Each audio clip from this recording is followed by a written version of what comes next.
Boa noite, gente. Meu nome é Ingrid Santos, esse é o projeto História Delas, o quarto encontro com elas na literatura. As convidadas de hoje é Odailta Alves e Priscila Ferraz, artistas, né, poetas aqui de Recife, da RNR. Esse projeto é financiado pela Lei Aldir Blanc, né, e organizado por mim, Ingrid Santos, sou historiadora, e vem aí pesquisando arte urbana, arte negra e periférica, né? E hoje a gente vai ter essas duas convidadas, a gente vai falar um pouco sobre publicação independente, sobre essa cena artística, né, na literatura, como essas duas se encaixam, sobre os trabalhos delas em geral. Então, a Dailta pode se apresentar. Olá, minha gente. Primeiro que bom, né? De ver aí algumas pessoas. A gente sabe que os corres são grandes, né? Então está sempre tão difícil a gente acessar alguma coisa, porque a vida remota existe, mas a vida presencial também está tomando conta de tudo, né? Então, essa hora é a hora de pegar o busão, às vezes, o trânsito para chegar em casa. Mas que bom estar vendo aqui, né?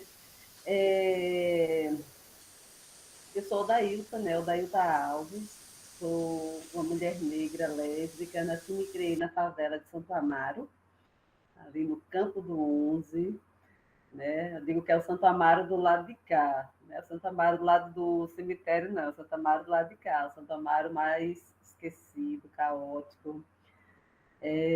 Sou filha de Regina e de Amara, sou mãe de Douglas e Stephanie, sou esposa de Érica, sou essa mulher que vem ocupando alguns espaços, né? Que quando a gente nasce pobre, preta, na favela, a gente só consegue, sempre digo aos meus alunos, estudando, amiga, estude, porque a gente não tem papai e mamãe para estar socorrendo a gente, porque a gente é que tem que socorrer papai e mamãe, a gente sabe disso, né? A gente acaba virando a referência para socorrer a família, muitas vezes. Então, foi nesse processo mesmo de estudar, estudei minha vida inteira em escola pública, mas nunca fui a melhor aluna da turma, mas também sempre fui a melhor que eu pude ser. Então, fiz magistério, me tornei professora da educação primária, depois comecei a pagar uma faculdade particular para fazer letras, consegui passar nos concursos do Estado para professora, concurso da Prefeitura do Recife, a professora. Hoje eu sou funcionária pública do Recife e do Estado, né, dentro desse processo.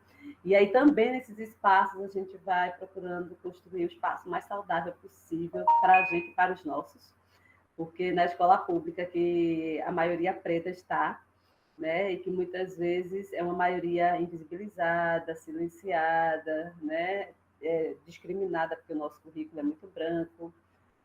E é isso, né? Sou uma pessoa que sempre gostei de ler e escrever, até porque eu venho de uma família de pessoas analfabetas. Então, parece contraditório, né? Geralmente as pessoas gostam muito de ler, vêm de família de leitores. Eu venho de família de pessoas analfabetas, mas como eu fui a primeira pessoa que aprendi a ler, isso serviu de estímulo, porque eu me tornei uma referência dentro da família. Significava que o analfabetismo não era hereditário, né? Porque ninguém aprendia a ler, então parecia que o problema era da família, né? E não de um sistema racista que não deu oportunidade para minha mãe estudar, para minha avó estudar, para os meus irmãos e tios estudarem. Então, eu sempre gostei de escrever e de ler também, e aí, mas assim, a referência enquanto escritor é muito difícil, porque a gente não vê os corpos da gente nessa representatividade da escrita, né? A mulher negra escritora é difícil, mulher negra escritora favelada é difícil, sapatão é difícil, então a escola não nos traz isso, né? Então, se reconhecer nesse local é uma problemática aí que a gente vai discutir também, mas aí eu tenho 6 livros publicados de maneira independente, apenas um está vinculado realmente a uma editora, que eu fui convidada, né? Depois de uma caminhada aí a gente às vezes é convidado para algumas coisas. Aí eu fui convidada para escreveu um livro com a editora da Bahia, Nenhuma Palavra de Amor, que eu vou mostrar para vocês, mas todos os outros, o rolê é todo meu, inclusive para venda, é comigo, sabe? Que é um processo complexo, né? Mas a gente vai caminhando, vai fazendo, porque para além de nossas vozes, é um eco que representa muita gente, que é acolhido por muita gente. E é muito massa quando a gente vê aí a galera lendo, se reconhecendo e trocando afetos com a gente. Então, apesar de toda a dificuldade que é para fazer, mas o feedback do povo, o feedback das manas, sabe, principalmente, é lindo, é maravilhoso. Então, é essa, né? A gente vai sendo. Sou uma doutoranda, depois de 11 anos que eu terminei o mestrado. Aí, o ano passado, fui fazer a seleção do doutorado na Federal. E aí, assim como o mestrado, eu fui fazendo, né? Eu não sou muito me cobrar, sobretudo para a minha vida acadêmica, não. Mas aí eu disse, não, eu vou tentar. E fui tentando, puf, entrei, né?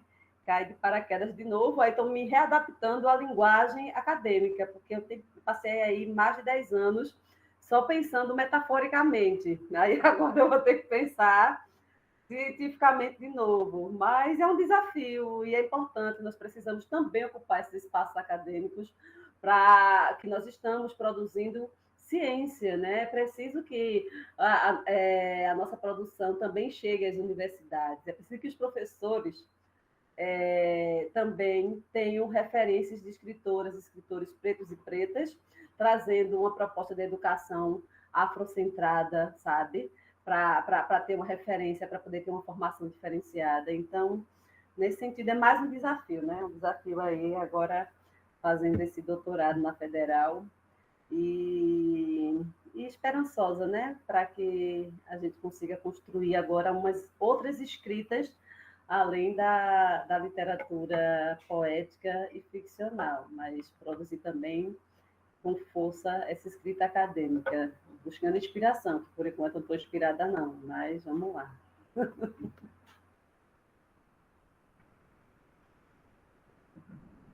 Muito massa. E muito massa também essa consciência, né? Que você traz, essa consciência política, racial, de que o analfabetismo não é hereditário, né? É o Estado que dificulta para a gente. E enquanto a gente não ocupar esses espaços, né, onde a narrativa é validada, vai ficar sempre difícil, né? Então a gente tem mesmo que enfrentar esses desafios, muitos antes de nós vem enfrentando, e é o nosso dever continuar essa luta, né, para estar nesses lugares e termos outras referências, né, enquanto pessoas negras, né? Então a gente entra, essa geração que entrou na universidade e mal teve referência ali, mas teve ali um professor que salvou. Então, um professor, eu tive exatamente na Federal, né? Um professor preto, e depois eu tive uma professora, já agora no fim da graduação. E todas as outras pessoas eram brancas, né? Então, enquanto a gente tiver em minoria, nossas narrativas também vão estar em minoria, né? Priscila quer se apresentar? Pode falar, querida.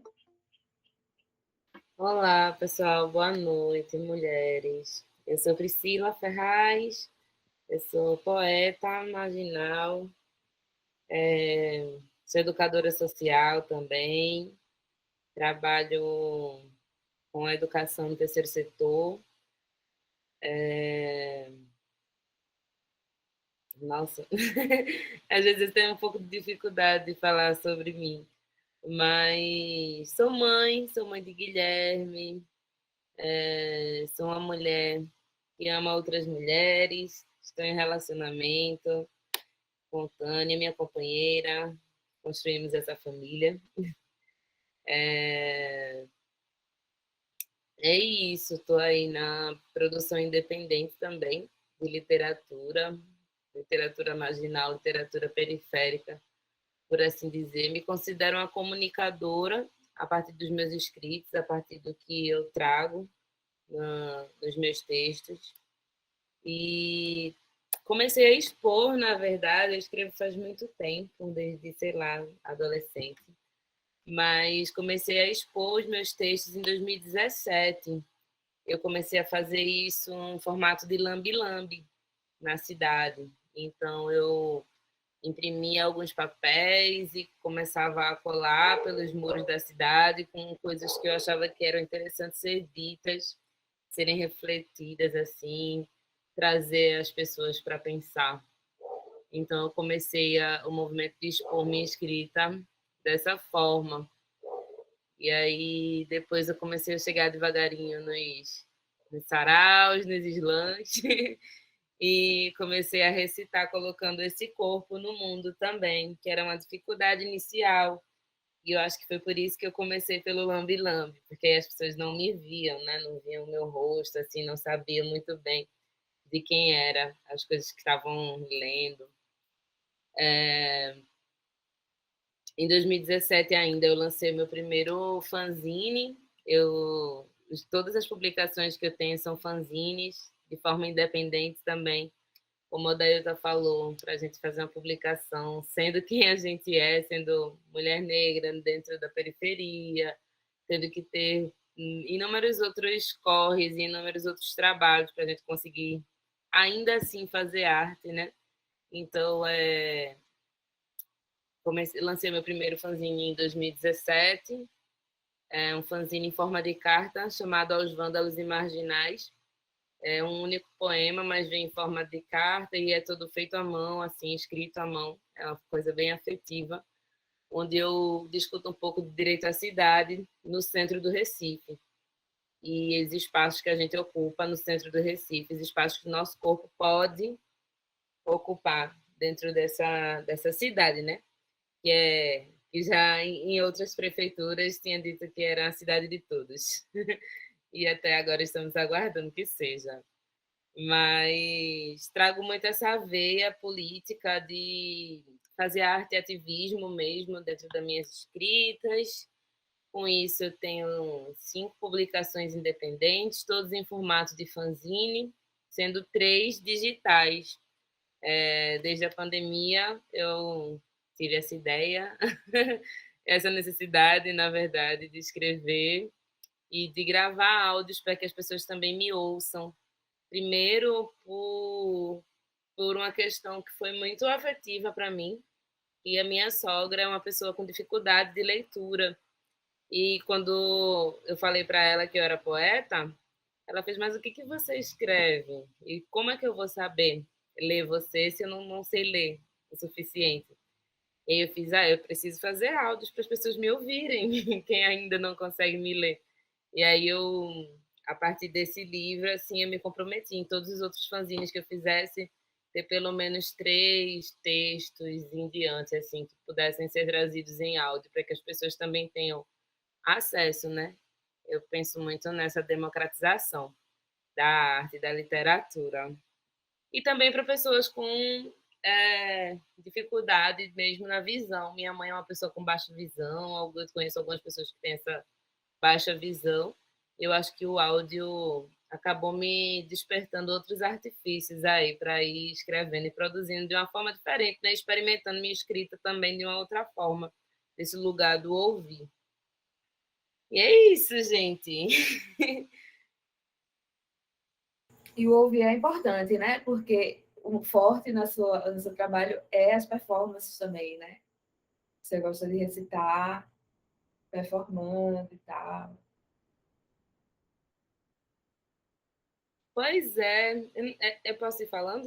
A gente pode ir Não falando. pode, pode. Pois é, e essa história da performance é bem curiosa, Ingrid, porque eu não sabia que eu sabia, que eu, sei lá, que eu podia recitar, sabe? Foi uma coisa bem louca, na verdade, e começou no Islã das Minas. Eu cheguei para olhar o Islã, para ver e tal, e eu tinha essa poesia, que é Aos Vândalos Imaginais, e Naya, que é a Slam Master, né, do Islã das Minas, assim, e hoje uma grande amiga, ela fez assim: mulher, lança, recita, lê, enfim, vai lá e tal.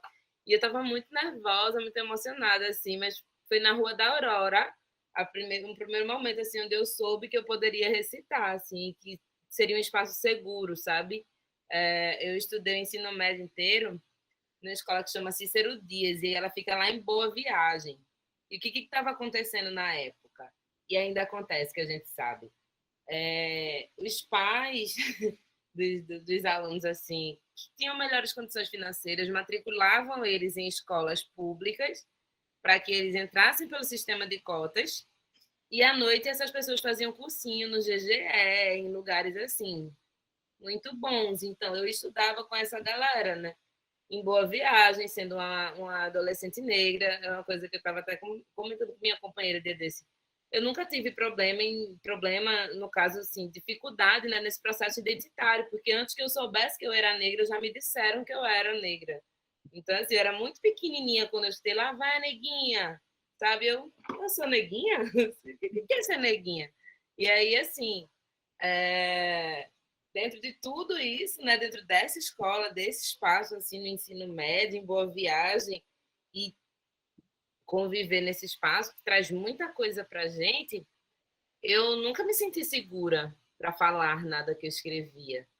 Não era um ambiente seguro para mim. Então, quando eu recitei na rua a primeira vez, eu me senti segura, me senti acolhida pelas meninas. Estavam lá, Bione, estava a Bel.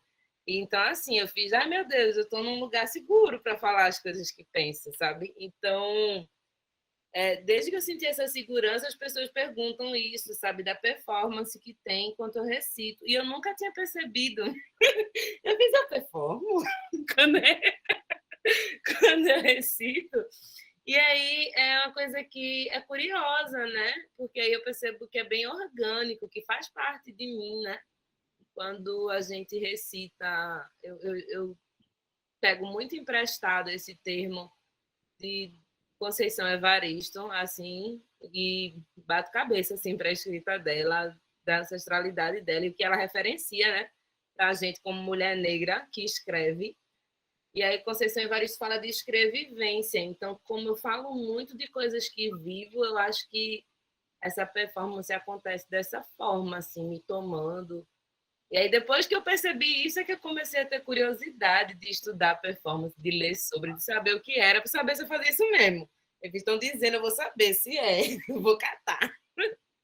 Aí isso é muito massa, porque é uma característica do slam, né? Assim, o slam das Minas aqui em Recife tem toda uma narrativa em torno das batalhas, de como elas eram sexistas e não tinha espaço para essas mulheres estarem e tal. E aí rola o slam das Minas e muitas dessas meninas se sentem assim como você, né? Seguras. E uma coisa do slam é a performance, né? Inclusive tem todo um estudo assim relacionando com a tradição oral africana. Então, essa coisa que não diferencia muito música de dança, a poesia da coisa corporal, entendeu? É uma apresentação, você vai para falar e acaba fazendo isso, uma performance instintiva, né? Uma coisa que acontece, assim. Isso é muito massa, isso é muito uma das coisas que me interessa, né? Nos rolês que eu faço, assim, nessa observação dos registros, né, que tem aqui em Recife, a gente tem uma dificuldade com essa sistematização desses registros, né? Porque o slam é uma coisa da rua, assim, como as batalhas, mas em outros estados rola muito a cultura da filmagem, né? Então as pessoas filmam essas rodas de slam com qualidade, né? E isso vai para as redes e assim rolou o boom do slam, né? Aqui em Recife, quando você vai procurar esses registros, não tem, assim, nessa qualidade. Tem muito pouco, uma coisinha aqui, outra ali, ou revistas, tipo a Continente, que pegou algumas slammers e fez uma matéria, né? E tem vídeos delas recitando, assim, né? Isso é uma coisa para a gente ver no futuro, né? Porque depois ficou remota, a coisa ficou toda online também, né? Virtual, assim, nos Meet, nas coisas, e, enfim, não sei se as pessoas se preocuparam com isso.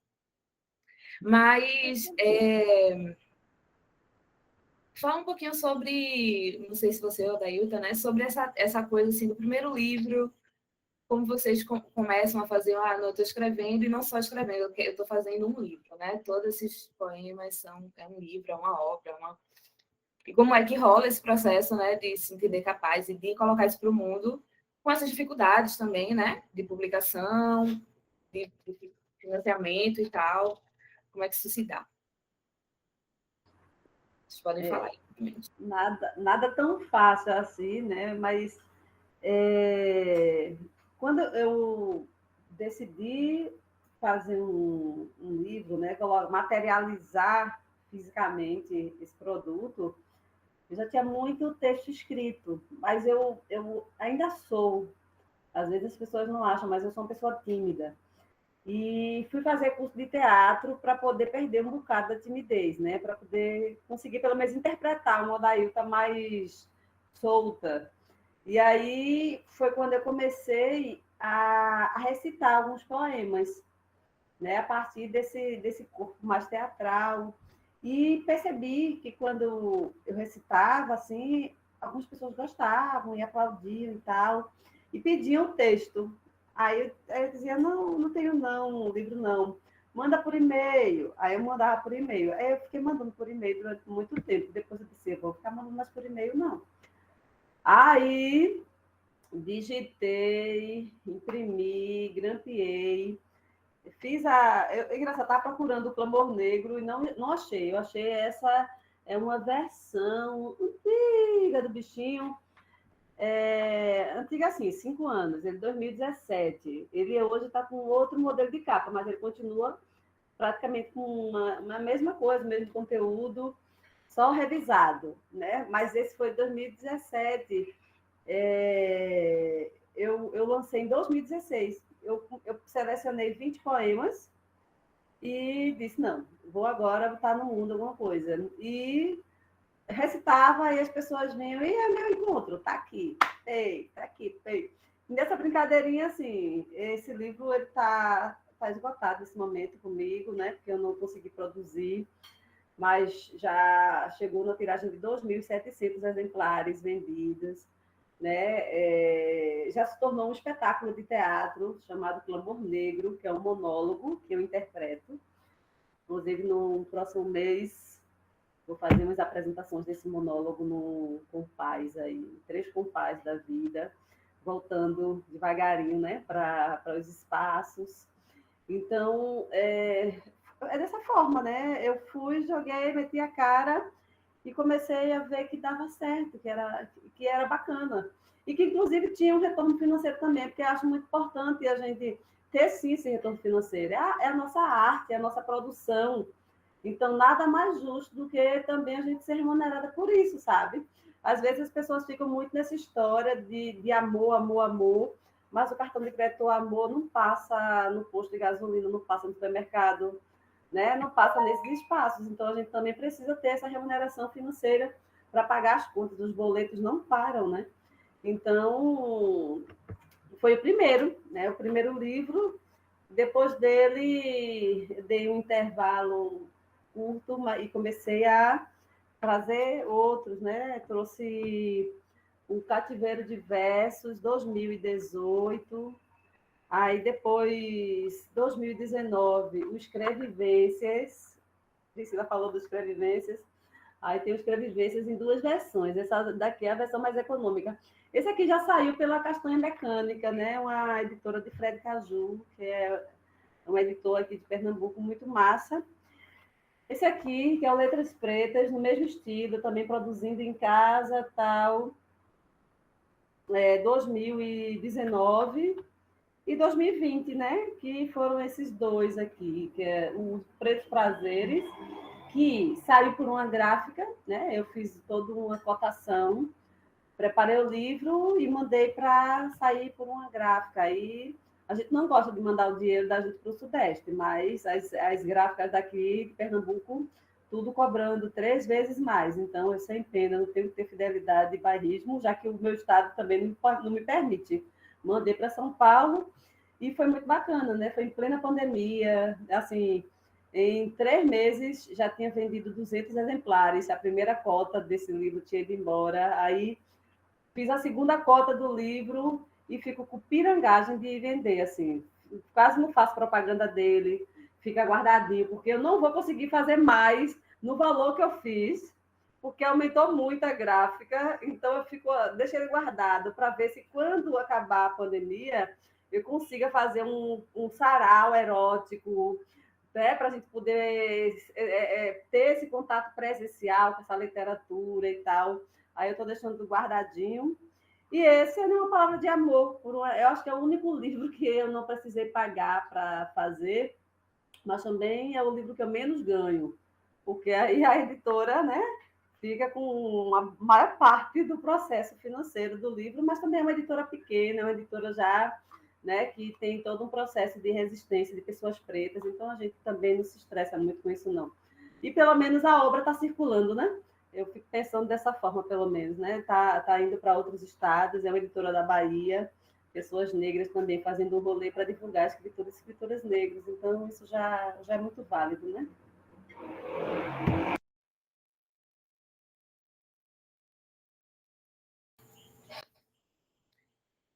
É, e vários artistas, né? Falo com vários artistas, e sempre rola essa coisa de sair daqui de Pernambuco para conseguir ou visibilidade, né? Ou melhor jeito de produzir as coisas, que lá é uma coisa assim no Sudeste principalmente, mas assim tem gente até que porque é isso, né? Militância não paga conta, então tipo além de você estar gastando para fazer, porque além do seu tempo, né? Que é um trabalho, né? Não é uma coisa sensitiva, um dom, uma coisa que acontece. Você demanda tempo, demanda estudo, demanda tudo para você estar estudando, se sentindo, né?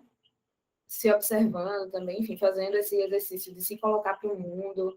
Enfim, são muitas tarefas, né? Para além dos outros turnos, né? Das outras funções que a gente vai tendo que ter na vida. E eu escutei falar da Castanha Mecânica, né? Que é uma editora que já publicou outras artistas negras aqui de Recife, tipo Bel, né? A própria Patrícia Naia. Já foi Bione. Bione também não tinha. Bione também.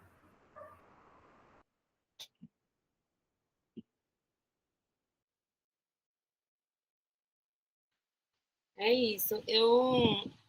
Todas as minhas publicações, como eu tinha falado, né, fui eu mesma quem toquei tudo, por várias razões. E aí, uma delas foi essa questão de grana mesmo, de facilitar, sabe? Eu sou mãe de uma criança de 8 anos, e assim, eu fui mãe solo durante 6 anos. E isso demanda outra energia, assim, outro tempo, outro gasto de dinheiro, né? Agora é bem mais diferente, assim, é bem diferente. Mas girava muito em torno disso também, de não conseguir mesmo fazer essas publicações. E uma coisa que você falou sobre você ter que ir para o Sudeste, eu percebi muito isso quando eu participei do torneio Singulares de poesia, né? Eu comecei a batalhar no slam e tal, e aí eu venci uma das edições e fui para o torneio Singulares de poesia lá em São Paulo em 2018. Fui para São Paulo em 2018. Foi a primeira batalha, né? O primeiro slam, só com mulheres e pessoas trans. E aí teve uma grande diferença, assim, quando eu voltei. E eu percebi, sabe, que as pessoas te ouvem, te veem de outra forma, porque você foi lá fora e voltou, sabe? Você foi ali no Sudeste rapidão e voltou, né? Então, assim, é uma coisa para a gente refletir mesmo. Eu acho que é uma coisa para a gente pensar sobre que valorização a gente dá, né, também para quem faz cultura aqui, para quem está aqui no corre, fortalecendo e colando nas batalhas e chamando a galera para tentar pensar projetos e saraus e espaços para a gente compartilhar o que a gente troca. E como isso é visto de uma outra forma quando você traz uma referência sudestina, por exemplo. Então, é bem chato, acho que a palavra é essa, é bem chato, assim, bem triste esse movimento. E refletir também, né, que esse lugar de dificuldade não é um lugar natural, né? É um lugar imposto. Então a gente vê duas artistas que têm o mesmo problema. Então isso não é natural, porque a gente vê outras pessoas publicando aqui em Recife, entendeu? Quando você vai ver quem são essas pessoas, são pessoas brancas, são pessoas que têm certa sabe? Que não está na nossa classe social, que não são pobres, né? Então, eles publicam a roda aí, roda nas feiras, roda nas coisas. Então, esse lugar de fazer arte sendo uma mulher negra, é um lugar imposto. As pessoas colocam essa dificuldade, né? E é principalmente pela grana, que é difícil conseguir grana para fazer isso e se manter, né? Cuidar de família, enfim, de tudo. Mas que não é natural, né? É uma coisa imposta. Então, a gente está, assim, nessa dificuldade nesse lugar por causa de quê? Então, é uma questão racial, né? É uma questão de domínio, domínio das narrativas, né? Então, por que é que essas narrativas não são importantes? Por que não é importante vincular isso na Rede Globo, por exemplo? E nos programas, nos repórteres, que sempre tem, né? Se você for assistir uma televisão um pouquinho, em alguns programas você vai ver gente publicando livro, poesia, ficção, todo tipo de coisa, entendeu? E E também, Ingrid, só dialogando com o que está trazendo, assim, ainda, além da questão racial, existe também o preconceito geográfico. Porque quando você percebe as escritoras negras que conseguem projeção nacional, são escritoras negras do Rio, Minas, sabe? São Paulo, ou no máximo chega até a Bahia. Mas, assim, as escritoras negras de Pernambuco, da Paraíba, do Rio Grande do Norte, elas não conseguem furar essa bolha na maioria das vezes. E a gente tem, por exemplo, uma escritora aqui em Pernambuco, né? Do Rio Grande do Norte, mas mora aqui há mais de 50 anos, que é Naldete Pinheiro. Uma mulher que agora tem mais de 70 anos, mas continua, na maioria das vezes, pagando para publicar seu livro. Agora, 2022, aliás, 2022 foi que Naldete conseguiu o primeiro livro dela publicado por uma editora, uma grande editora, que está fazendo aí um processo de divulgação, que é um livro infanto-juvenil, pela editora Companhia das Letras, né? As Aventuras do Baobá. E aí está nas grandes livrarias e tal. Mas, veja bem, uma mulher que já passou aí, 50 anos no rolê da luta, sabe? De fundar o movimento negro de Pernambuco e não de ter trabalhado lá nesse processo junto com Sueli Carneiro, sabe? De ter dialogado pertinho junto com Conceição Evaristo. Então, é importante a gente perceber também, né, esse processo de silenciamento das nossas vozes enquanto mulheres nordestinas aqui de Pernambuco. E eu ainda fico pensando como as mulheres pretas nordestinas do interior de Pernambuco ainda passam por invisibilidade maior. Porque se a gente está na capital, tem a dificuldade que tem para, às vezes, fazer essa projeção, a galera que está, né, ainda distante desse local geográfico, que agora que nós vivemos nesse momento de pandemia e abriu-se um pouco para essa rede virtual, essas pessoas estão conseguindo um pouco estabelecer esse diálogo. Mas sem ser isso, a dificuldade geográfica, a dificuldade de sair de lá de Arco Verde, de Araripina, de Petrolina, e vir para o Islã, sabe? E fazer um outro rolê. Também é muito complicado, sabe? É um processo de silenciamento muito cruel, né? Conosco.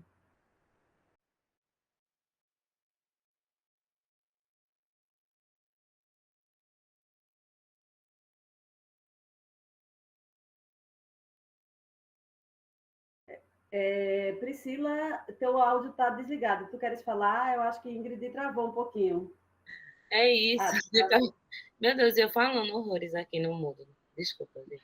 Mas eu estava dizendo, é isso mesmo, Odailton. A gente não consegue, né? A gente não consegue furar a bolha. Isso foi muito, assim, marcado, assim, isso que você falou.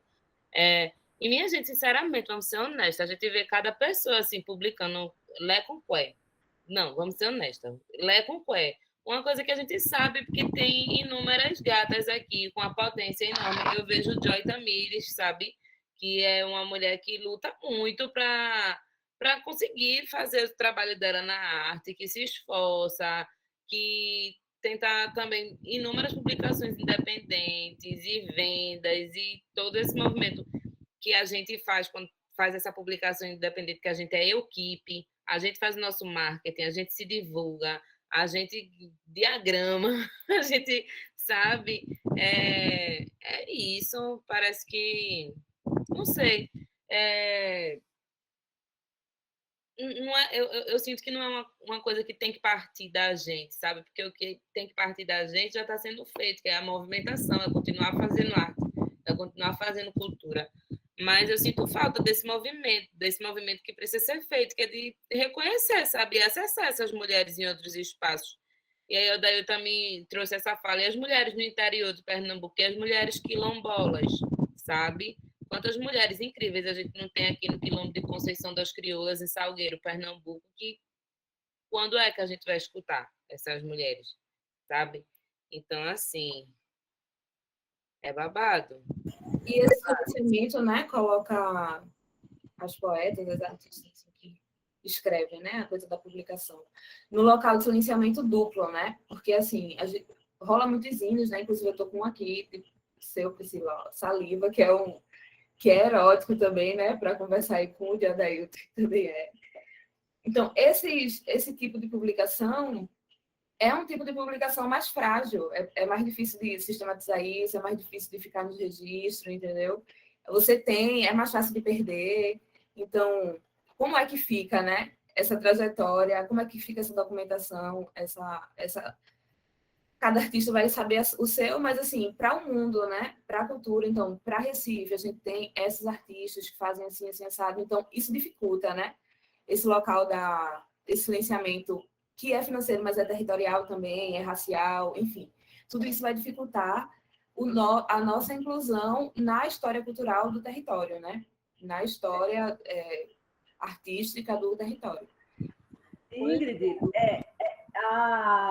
você falou uma coisa interessante, né? Que é frágil e muito mais do que isso, é descredibilizado, sabe? O nosso material, muitas vezes, não é dada a devida credibilidade ao conteúdo que tem aqui, sabe? Por exemplo, porque ele não está vinculado a uma editora, porque ele não tem ISBN, porque ele tem um material mais financeiramente barato, ele não está naquela estética que eu já ouvi pessoas dizerem assim: ah, Adailta, poxa, o Clamor Negro é um livro tão massa, mas esse material é tão pobrezinho, tão sem graça. Eu disse: então banca a impressão, amigo, porque eu não tenho dinheiro para isso nesse momento, não. Então, mas, sabe, as pessoas desvalorizam, agora se apegam, às vezes, a um livro com estética massa de conteúdo peba, de conteúdo fraco, né? Então, muitas vezes, aí os nossos livros, eles não chegam nas escolas,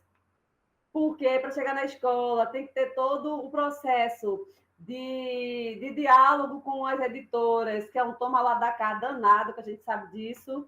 Então, o que acontece? Os nossos estudantes, nossos pretos e pretas, sobretudo em escolas públicas, continuam, na maioria das vezes, lendo a branquitude elitista do nosso país, porque nós não conseguimos acessar essas publicações que são extremamente caras, sabe? E seletistas, né?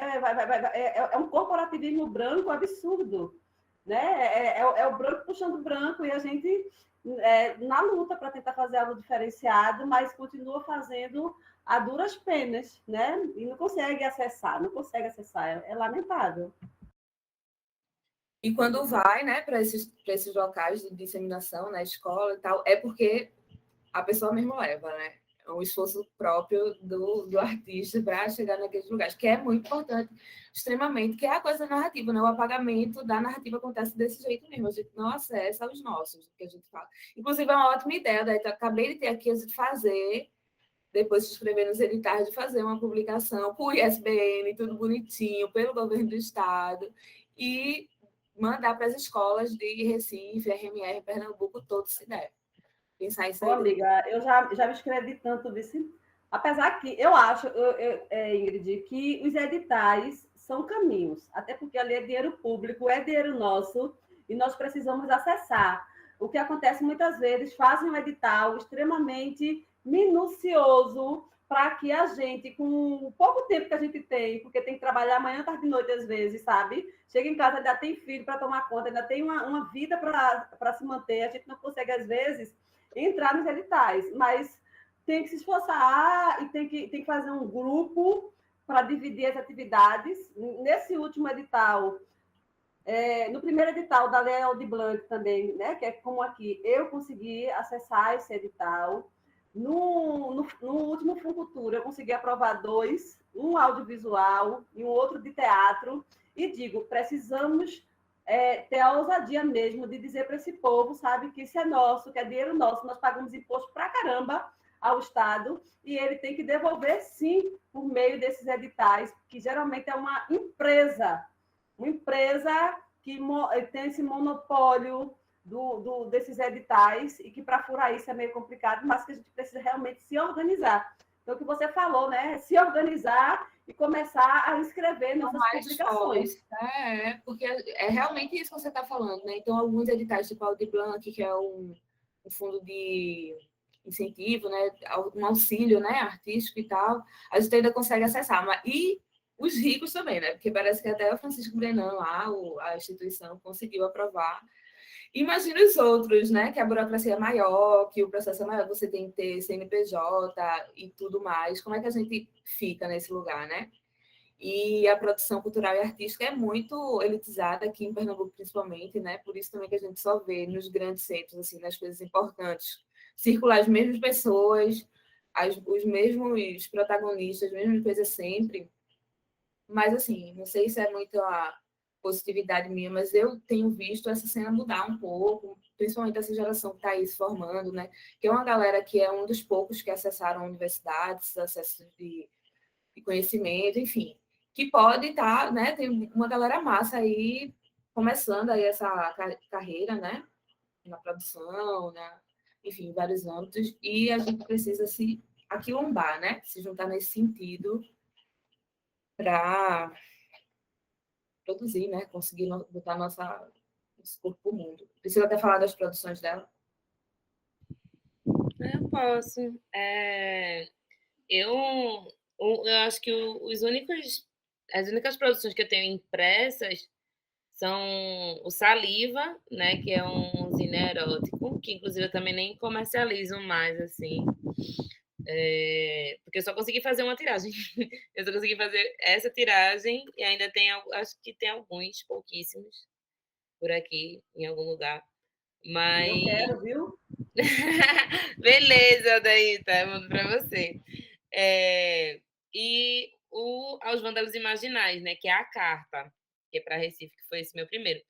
E todos os outros eu fiz em formato digital, gente, porque por motivos de dinheiro não tinha como mandar imprimir. Agora, eu tenho muita vontade, assim, de imprimir o meu último, que é o Madrugadas e Castelos, que eu tinha pensado toda uma estética super afetiva para ele, porque é um livro um pouco denso, fala de realmente pensamentos, enfim, que a gente tem quando a gente está com insônia. Mas eu queria, então assim, eu queria muito trazer como eu me sinto, sabe, nesse processo de criação. Mas aí até para você fazer uma coisa um pouco mais afetuosa, um pouco mais caro, sabe? Eu queria imprimir um papel preto, então só em o papel não ser branco, ser um papel de outra cor, a gráfica já quer cobrar, assim, horrores mais caro. Então, eu posso compartilhar como é que eu faço o negócio do meu livro? Pode compartilhar a tela, Ingrid? Ah, beleza. Pode ficar à vontade, pode compartilhar. Eu vou compartilhar aqui com vocês, então. Então, esse é o meu primeiro zine, o Dedo de Prosa. E aí, quando a pessoa... Vocês estão conseguindo ver, né, a tela? E aí, quando a pessoa compra, né, e acessa o Zine, aí aqui tem o PDF, que aí você consegue... Deixa eu ver se estou compartilhando a tela certo. Aí aqui tem um PDF, onde a gente consegue acessar os textos e... Deixa eu fechar. Aqui tem os áudios, que é aquela história lá que eu falei para vocês, que eu me comprometi realmente em trazer áudio. Esse foi o primeiro, Dedo de Prosa, foi o primeiro audiobook. Então, eu fiz bastante áudio, assim. Cada arquivo desse aqui é um áudio. Tem o Batida Salve Todos também, que é esse. Vem todos no mesmo formato. Vem um PDF e depois tem a pastinha Vem aqui os textos e depois a pastinha com os áudios. Esse aqui só tem 3. Então, assim, eu faço dessa forma, um pouco mais digital, né? Por motivos única e exclusivamente de economizar o dinheiro, no caso do PDF, e do áudio, porque por aquela questão que eu falei, eu acho interessante que todo mundo acesse de alguma forma. Eu tentei muito fazer isso nas redes sociais, trazer o áudio de um texto, sabe, e deixar lá. E isso é uma coisa também para pontuar. Infelizmente, a gente que se vende, quem não é visto não é lembrado, então a gente tem que estar na rede, sabe? A gente tem que estar no Instagram, a gente tem que mostrar texto, a gente tem que mostrar que está produzindo alguma coisa, tem que mostrar que está num espaço ou em outro. E isso é difícil, gente. Nem todo mundo é blogueira, sabe? A gente não consegue estar nesse, sabe? Eu tenho dificuldade de ficar fazendo essa autopromoção, assim. E como eu vendo o que eu escrevo, né?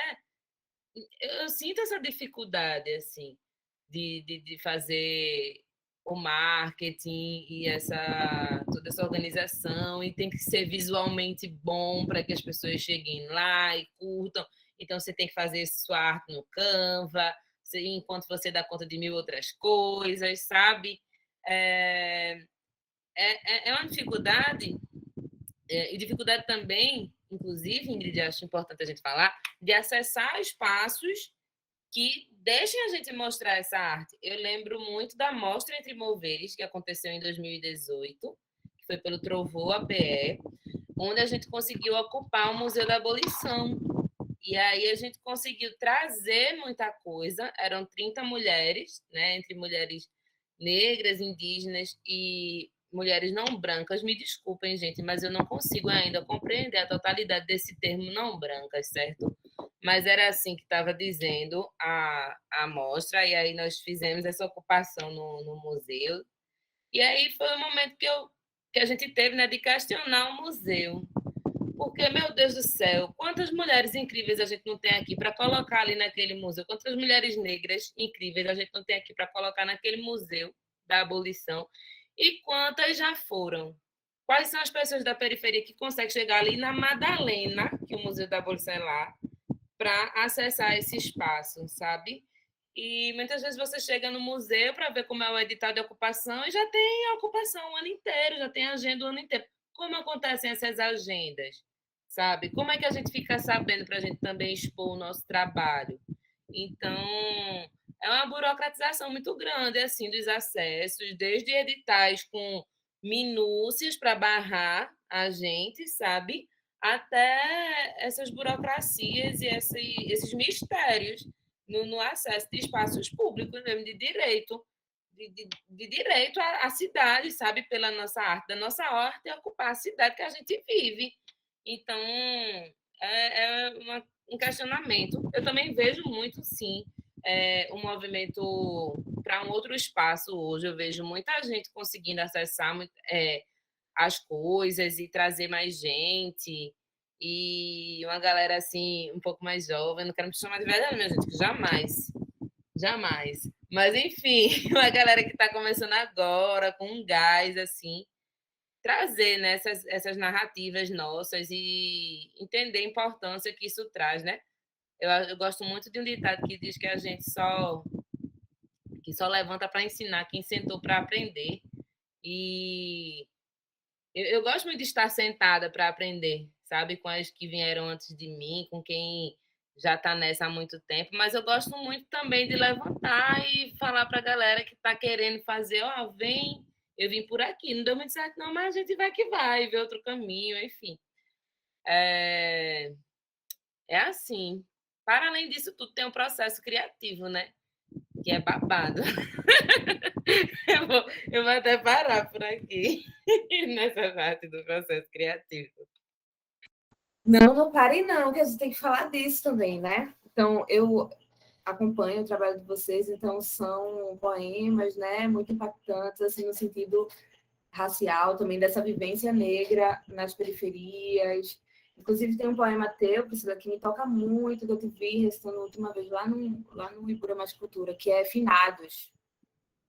E me atravessou muito, porque eu, pequenininha, não sabia nem o que era finado, já tinha um tio que era finado. Então, todo mundo, quando ia se referir ao meu tio, era finado Edson. E aí, depois que eu fui entendendo que era finado, porque ele já morreu. E aí, vários outros primos, colegas, amigos, gente assim que não chega aos 18 anos, entendeu?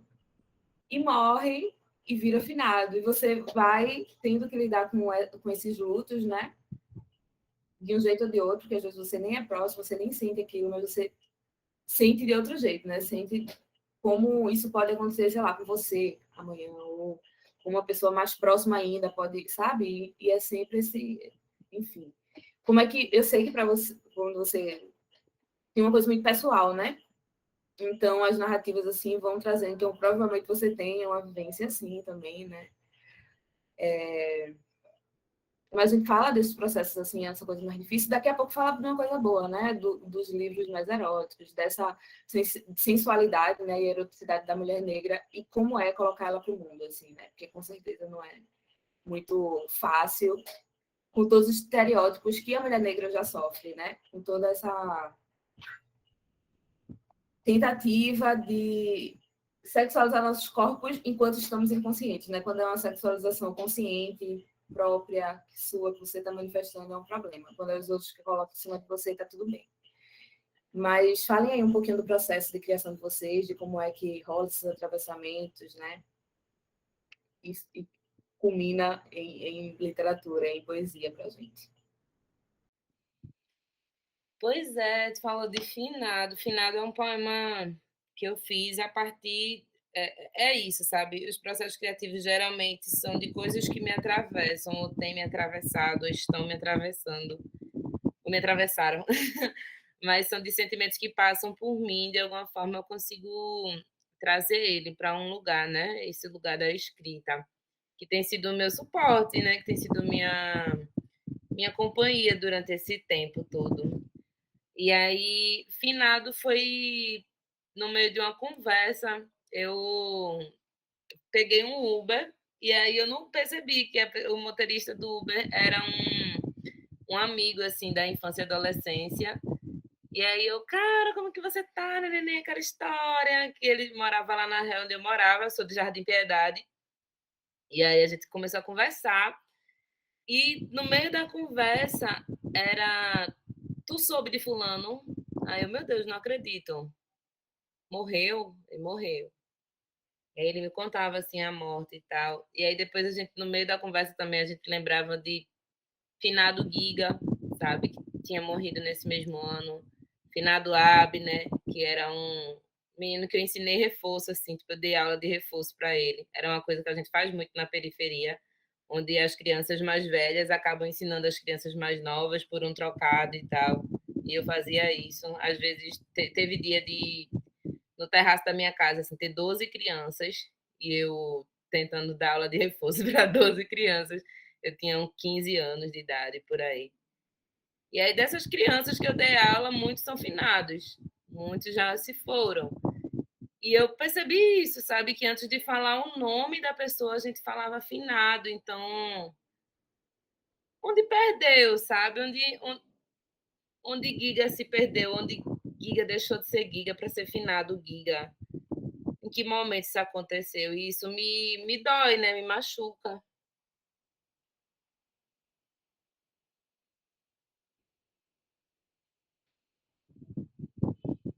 E me emociona também, né? Porque quantas de nós não conhecemos assim? Tantos finados que foram queridos, né? Que tiveram com a gente, que corria com a gente, que brincava de bola, que quebrou o braço, minha gente, que quebrou os dentes, que sabe, que foi criança, que foi adolescente. E o sistema matou, sabe? O sistema matou. O tráfico matou. E o tráfico é um comércio, pô. Dentro da periferia, o tráfico é um comércio que sustenta famílias, sabe? E a violência matou, né? A violência que existe, que está presente para esses corpos, os transformaram assim em finado. Então foi um processo bem doloroso. Eu cheguei em casa, assim, depois dessa conversa, e eu chorava muito, muito, muito, muito. E aí eu escrevi esse poema que é bem curto, mas fala muito dessa dor, né, desse machucado, assim, dessa ferida que a gente carrega. E aí, dentro de tantos outros processos que a gente escreve, às vezes, muito ferida, tem coisas que a gente escreve também quando está em êxtase, quando está sentindo outras sensações, né, mais amigáveis, assim, no nosso corpo. Mas o processo criativo, assim, para mim, ele envolve muito do sentir e de como eu estou sentindo. Muitas vezes eu não escrevo um poema, eu tenho muito isso da fala, eu carrego muito a fala como uma ferramenta mesmo. Às vezes eu sinto que me expresso melhor assim do que escrevendo. Tanto que a maioria dos meus textos, assim, se eu ficar lendo demais, eu não publico, eu não posto, eu guardo, eu faço, o povo vai me chamar de doido, eu nem vou postar, não. E, sabe, eu tenho esse auto-julgamento, às vezes, assim, bem desnecessário, inclusive, porque eu sei que parte muito da insegurança do que eu tenho a dizer. Porque durante muito tempo me disseram que o que eu tenho a dizer não era importante, ou não era necessário. Então, eu tenho essa dificuldade de reconhecer algo que eu tenho a dizer como importante. E aí, o processo criativo se mistura dentro dessas inseguranças e a gente acaba partindo de um lugar, às vezes, que nem precisava, sabe, ser tão doído, mas a gente cresceu em um lugar que foi tão violento com a gente, que é tão maldoso, né? Tão malvado assim com a gente. A gente vê isso em todo lugar, a gente vê isso no reality show, sabe? As pessoas estão ali existindo no rolê e as outras escolhem ser violentas. Só está sendo televisionado, mas assim, é o tempo todo e a gente sabe como a gente passa. E aí teve o Saliva, né? Depois de tantas dores escritas, eu decidi escrever o Saliva, que é um livro erótico, assim. E aí falo muito de. Eu gosto muito de pegar emprestado um termo que Joy usa, que ela fala. Ah, eu não gosto de falar que é erótico, eu gosto de falar que é um afeto que lambuza. E eu acho muito bom quando ela diz isso, porque é sobre esses afetos, né, também, como a gente se porta de forma consciente a respeito dessas corporalidades, né, das nossas corporalidades e como elas se manifestam, como elas encontram outras corporalidades e como dentro dessas relações assim a gente encontra o dengo, né, a gente encontra a safadeza que a gente gosta, que eu sou escorpiana, viu? É isso. Então, assim, é trazer essa perspectiva de uma forma que, não vou falar sobre dor só. Eu não vou falar só sobre isso. Eu não sou só isso. Eu também sou beijo na boca, sabe? Eu também sou tapa na cara. Eu também sou, sabe? Safadeza, um negócio aqui, outro ali. É isso. Eu acho que é colocar para fora esse espaço também, esse lugar que a gente tem dentro da gente, sabe? De se reconhecer como uma mulher grande e gostosa. E essas coisas. Elas gostam e têm direito, né? Pelo amor de Deus.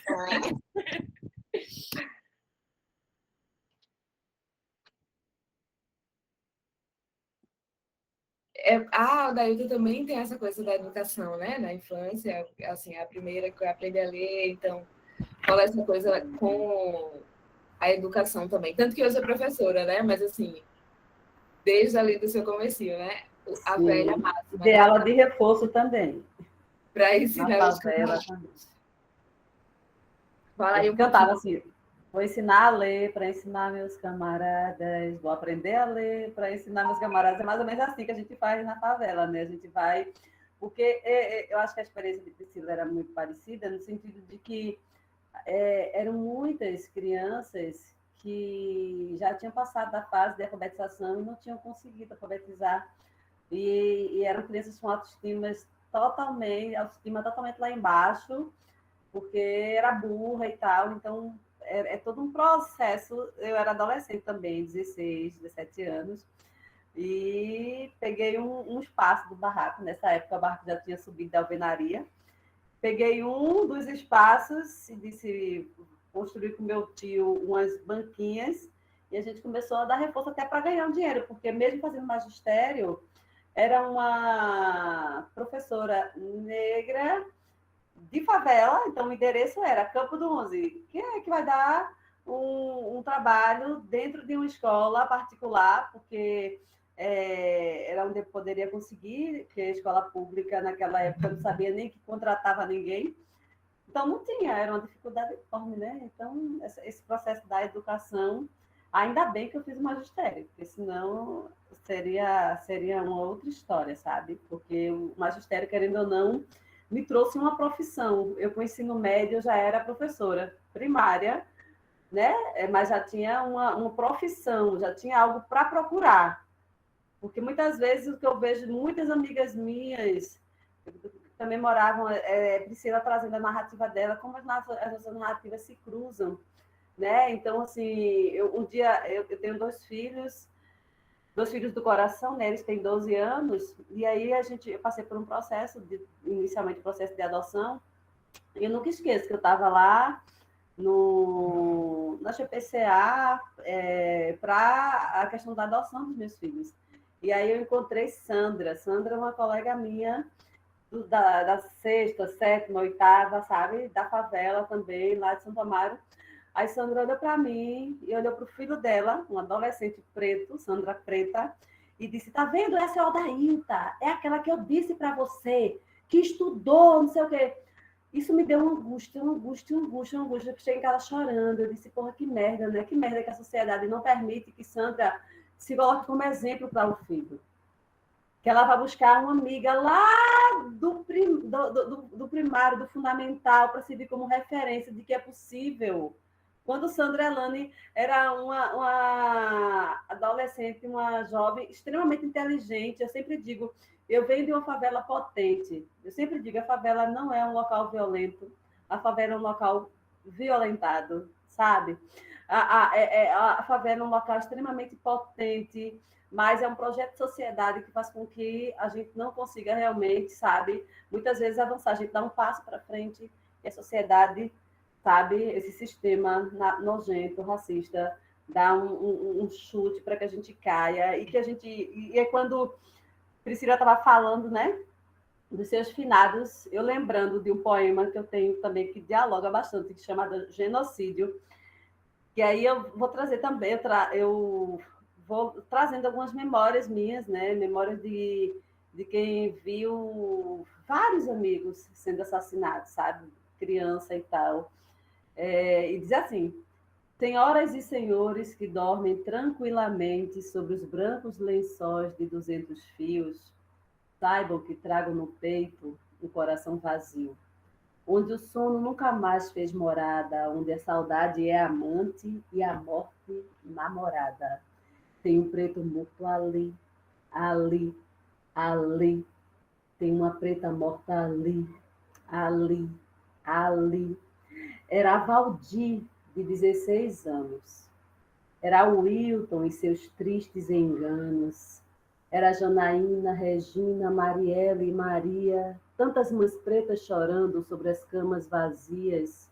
Morreu no quintal de casa, tentando fugir pelos fundos. Morreu porque era preto e não dava audiência para o mundo. Morreu porque estava em atitude suspeita, correndo para pegar o ônibus depois de um dia de luta. Morreu porque era preta e julgaram-na logo ser puta. Morreu porque era filho de catadora de lixo e passou no vestibular. Morreu porque era vereadora negra e ousou denunciar. Morreu porque é a carne preta que essa sociedade quer exterminar. E aí vai trazendo. O Wilton era um amigo, o Valdir era um amigo, sabe? Namoradinhos de infância que foi assassinado, morreu. E eu tive 2 irmãos nesse processo, assassinados debaixo de bala pela mão do Estado. Eu era criança e mataram Odailton. Odailton era irmã de Odailton, e Odailton já não existe mais, porque Odailton era um menino preto e foi assassinado antes de completar 25 anos. Né? Nido também, preto, assassinado debaixo de bala. Então, e aí o que a gente faz? Por mais que tenha uma relação de afeto, de carinho, na primeira oportunidade que eu tive que sair da favela, porque eu disse: já levaram 2, eu não vou ser a próxima, sabe? Eu tenho 2 filhos pretos, que eu não me sinto segura onde eu moro, porque eles continuam sendo pretos aqui também. Quando eles descem aqui do prédio, a polícia passando ali na frente vai perguntar o que, é que ele está fazendo aqui, porque eles estão aí, ó, se tornando adolescente, preto em qualquer local é preto, entendeu? Mas na favela, eles nem perguntam o que está fazendo aí, eles já entram metendo bala. Então, essas narrativas, é impossível não atravessar a nossa literatura, sabe? Eu sempre digo, eu adoraria só falar de amor, de sexo, tesão, porque é bom, né? A gente também ama. Mas, de repente, vem essas coisas que nos atravessam. Eu estou no processo de bloqueio criativo, que eu não estou me permitindo escrever a partir da dor. Apesar de existir um monte de narrativa aí, que quando eu ouço, porra, o camarada.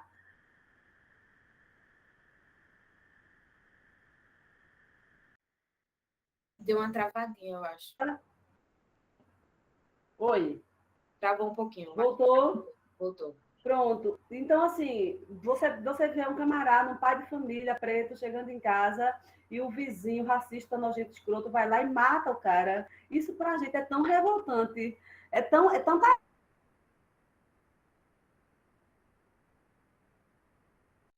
escrever sobre isso. A gente tenta não tá. Eu estou tentando não fazer isso, tentando fazer um processo de não deixar somente a dor sair por aí. E vou tentar trazer outras narrativas também, porque é muito adoecedor para a gente também, né? A gente escreve a partir de um processo de escrevivências. Não é uma literatura ficcional e tal, apesar que todo mundo vai partir do seu local de escrita e de vida. A Branquitude escreve do local de branquitude, por isso que fala tanta coisinha bonitinha que todo mundo gosta de ouvir, né? É um corpo privilegiado, é um corpo menos sofrido, é um corpo que vai acessar espaços, lazer, etc. e tal, né? A gente vai, infelizmente, ser atravessado por outra realidade e vai trazer isso na escrita da gente, né? E aí tenta também trazer coisas boas, né? Mas é um processo difícil, nega, difícil mesmo.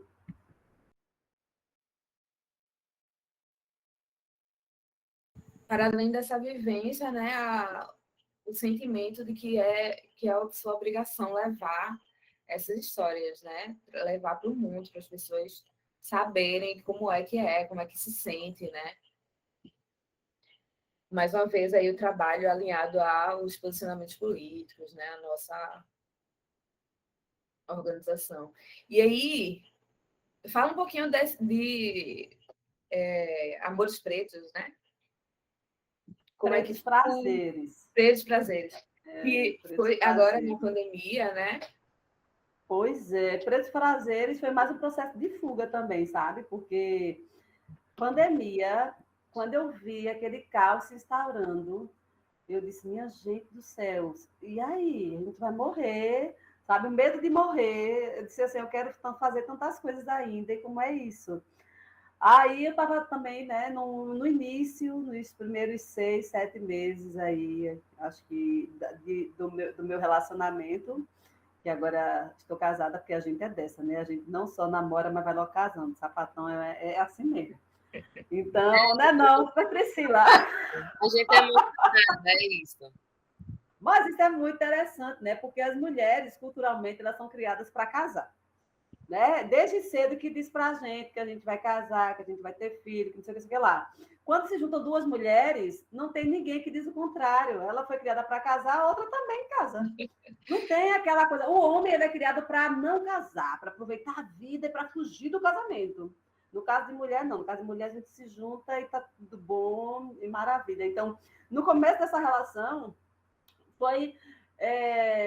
Eu fui fazer uma viagem para Salvador, era antes da pandemia ainda.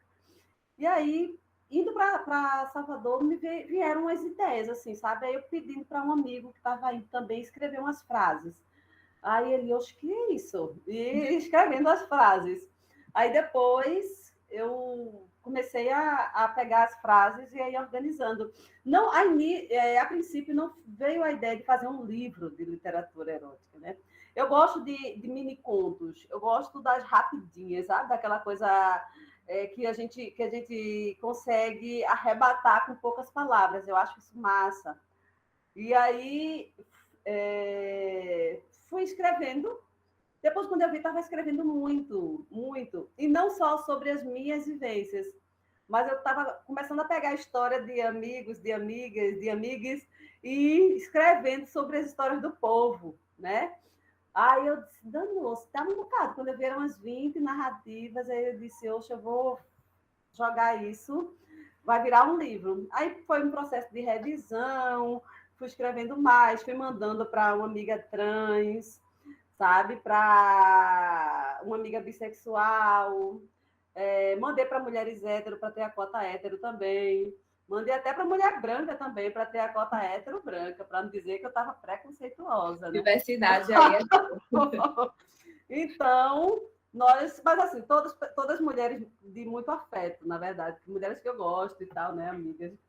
Mas aí eu pedi para que elas lessem, dissessem, será que tá legal? Até porque aqui eu trago também muitos corpos trans, que não é meu local de fala. Então eu tenho que pedir muita licença e ter muito cuidado quando eu vou chegar num território que não é meu, né? Eu posso estar achando que está bacana e não está. Então eu pedi para uma amiga minha trans, super crítica, me dizer, ela disse, ai, tá massa, não sei o quê. Aí fui em busca das editoras e joguei, né? Joguei pro mundo. E assim, a recepção foi muito bacana, sabe? Eu fiquei super, super feliz com a receptividade das pessoas, com uma venda rápida e ao mesmo tempo as narrativas, sabe? Na época, Manaus estava passando pelo caos ali, sem oxigênio e tal. Uma amiga preta de Manaus disse que o meu livro foi uma salvação para ela, porque ela conseguia sair daquele contexto de dor e viajar nas narrativas dos pretos prazeres, sabe? E outras mulheres dizendo que leram e sentiram o corpo reagir com a literatura. Isso é muito massa, porque uma disse uma coisa interessante, disse, parecia que a letra tinha dedos. Vê que coisa linda, né? Imagina você ler e sentir como se tivesse ali algo te tocando.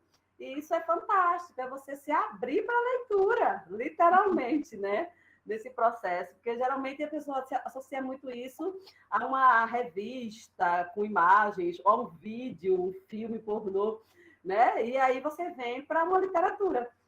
Aí tem um textinho bem pequenininho, e eu ainda digo que é um texto erótico pedagógico, porque, porque as narrativas sempre tem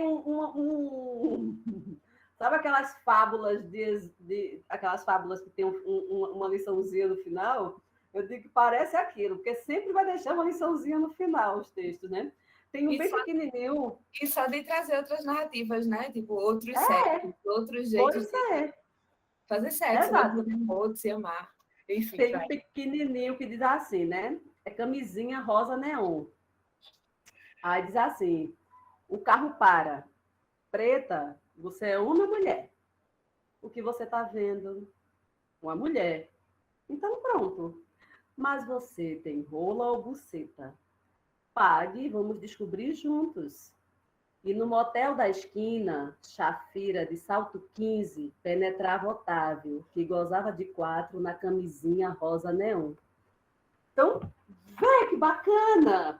Você vai desconstruir, né? Você vai dizer que muitas vezes aquele boy está ali e que todo mundo vai julgar que está atrás do que aquela mulher vai trazer dentro da perspectiva da mulher, né? Nessa perspectiva, enquanto mulher, essa que vai estar no local do dar, né? Que a sociedade coloca, e o que é o dar e o que é o comer, na verdade, mas muitas pessoas. Eu conversei com muitas amigas trans que disseram, mas muitas vezes o bom chega para isso mesmo. Chega para buscar na mulher trans, na mulher travesti, esse local também dessa atividade, né? Nesse local. Acho muito, muito relativo pensar o que é ativo e o que é passivo numa relação sexual, mas a sociedade vai e mete uma caixa aí, né? Que aí a gente vai.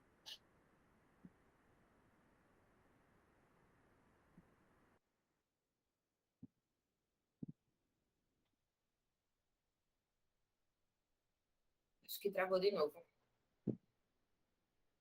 Travou. E desconstrói, que travou quando eu desliguei um pouco a câmera, porque a internet está horrorosa. Mas eu acho que travou quando eu tinha encerrado o pensamento. Então, eu acho que é isso. Eu sabe, Os Prazeres é um livro que eu gostei muito de ter escrito, sabe? Eu acho que é Esse um dos que eu texto mais que você gostei de ter escrito. leu diz a verdade que quase ninguém tem vontade de dizer, né? Coragem de dizer assim, né?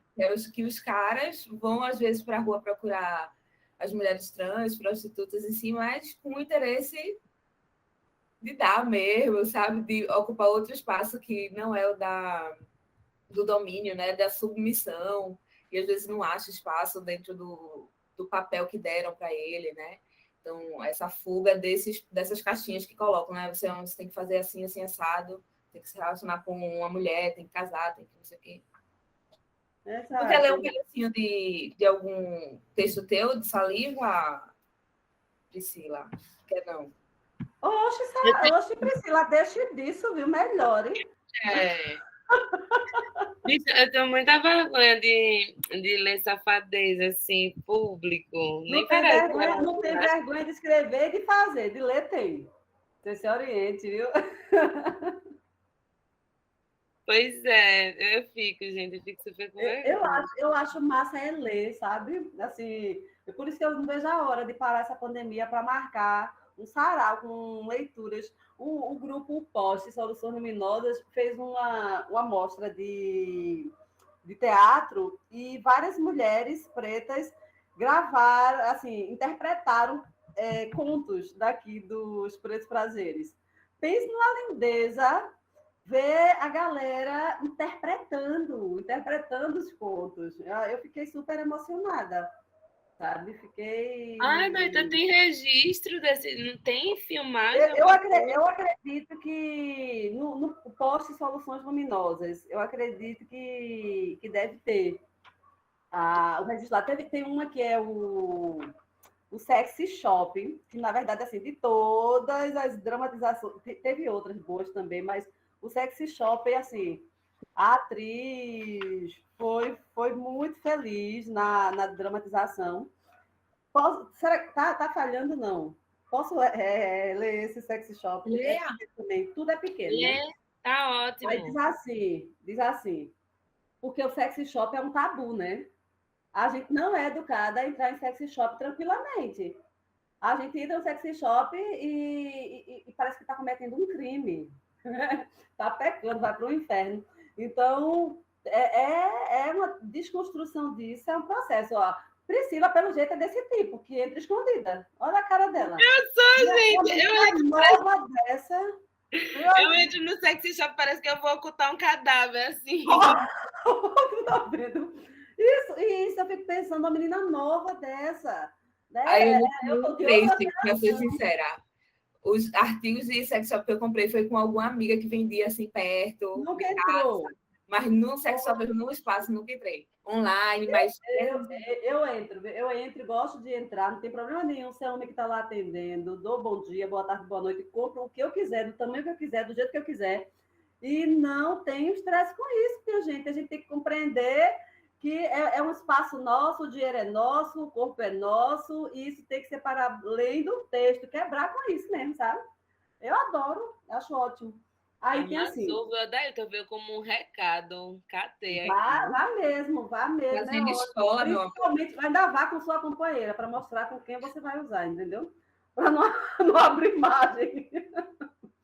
Aí tem aqui. O sexy shop ficava em frente à faixa de pedestre que Nara atravessava diariamente. Por trás dos óculos escuros, perdida nos passos lentos, ela observava atentamente a vitrine, morria de curiosidade sobre o interior da loja. Naquela tarde fria, ao sair do trabalho, a chuva forte engoliu a rua. A marquise da loja proibida ficou cheia. Nara foi recuando até a porta, com todos voltados para a chuva, recuando, entrou. Comprou tudo o que pôde, tomada de medo e curiosidade. Olhos, fantasias, vibradores, algemas, bolinhas, joguinhos. Quando saiu, já era noite. Sacolas pretas nas mãos, sem indícios da origem das compras, entrou em casa e olhou fixamente para o marido que dormia no sofá. Foi para o quarto, soltou os cabelos crespos grisalhos, banhou-se e vestiu a fantasia de dominadora. Possuiu-se como nunca. Seus gemidos cruzavam com o ronco do marido e conviviam harmoniosamente. E que massa, né? Você pensa que ela vai comprar para usar com o marido, para realizar. Não, ela vai comprar para se curtir, entendeu? Enquanto isso, o marido dormindo, bem mesmo. E ele dormia, estava tudo de bom, e ela estava lá, aproveitando o que ela comprou. Claramente. Né? Eu acho massa. Amei! Pode falar, Priscila. Essa é outra perspectiva, né? Outra lógica da coisa mesmo. Mas vê que massa, deixa eu só fazer um adendo. Você percebe, primeiro, uma observação sobre esse livro, ele, assim, praticamente todos os personagens são pessoas pretas. Então você percebe aí que essa mulher é uma mulher idosa de cabelo crespo, grisalho, ou uma mulher, pelo menos, que já tem mais, né, dos seus 40 anos, que esse cabelo grisalho. Os nomes são nomes que eu fiz questão de pesquisar, nomes de origem africana. Então, a maioria dos nomes das personagens são nomes de origens africanas também, aqui que estão, sabe? Então, a mulher trans aparece, ó, o carro para. Preta, você é homem ou mulher? E já vai dizer que é uma pessoa preta. Então, no mínimo detalhe, a literatura ela vai se enegrecer.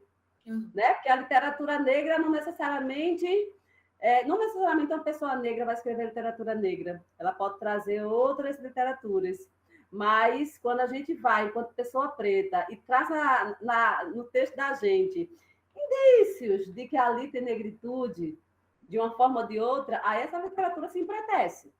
Né? E a gente não vai hierarquizar se deve, se não deve, o que é melhor, o que é pior, não é sobre isso, mas é sobre também se ver. Eu imagino a mulher, uma mulher de cabelos grisalhos, crespos, lendo aqui, dizer, eita, que sou eu. Né? Que massa! Mas quando é que essa mulher vai se enxergar em tantas narrativas por aí? Num país como o nosso, que não coloca o nosso cabelo nesse local, não coloca o nosso corpo, a nossa pele, os nossos traços, né?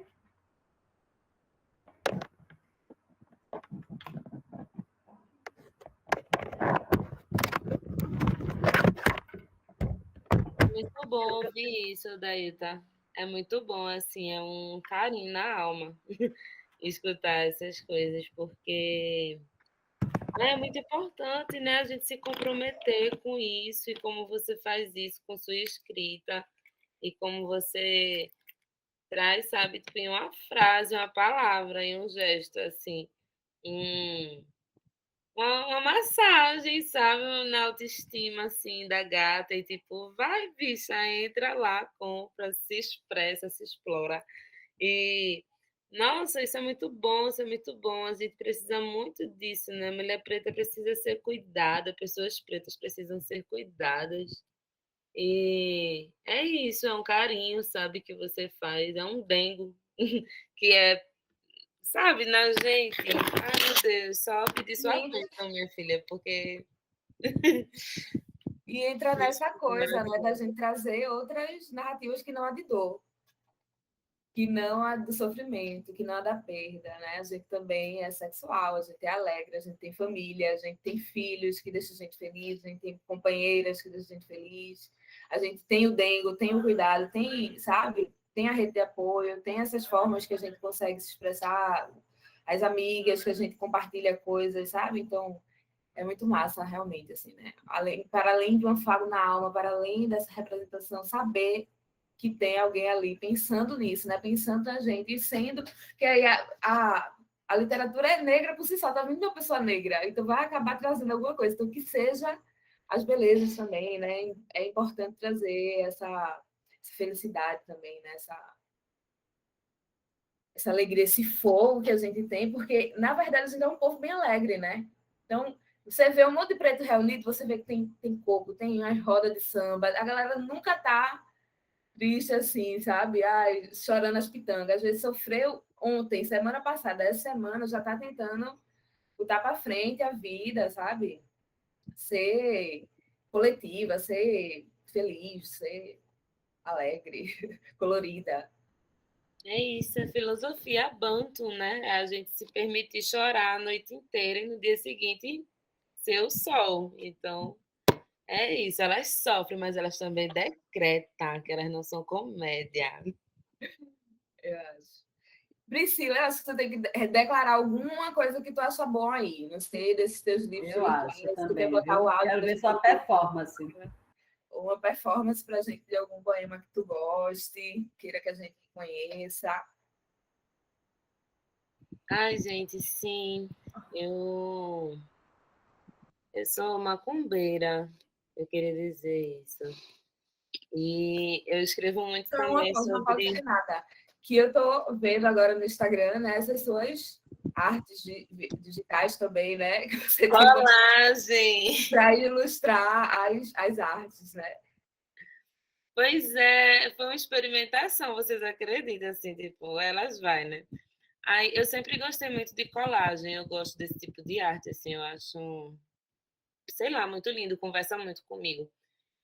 E aí eu fiz, eu vou tentar fazer colagem, só que eu sou uma pessoa muito, assim, explosiva, gente, eu sou bem explosiva, então eu tentava fazer colagem manual e eu não conseguia cortar nada, assim, tipo, uma figura direita, eu já ficava essa porra ali, rasgava, entendeu? Assim, eu não tenho uma paciência com trabalhos manuais, assim, eu sou bem indelicada para essas coisinhas pequenas.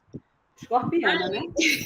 Com acidente em Ares, ela não funciona nessa frequência.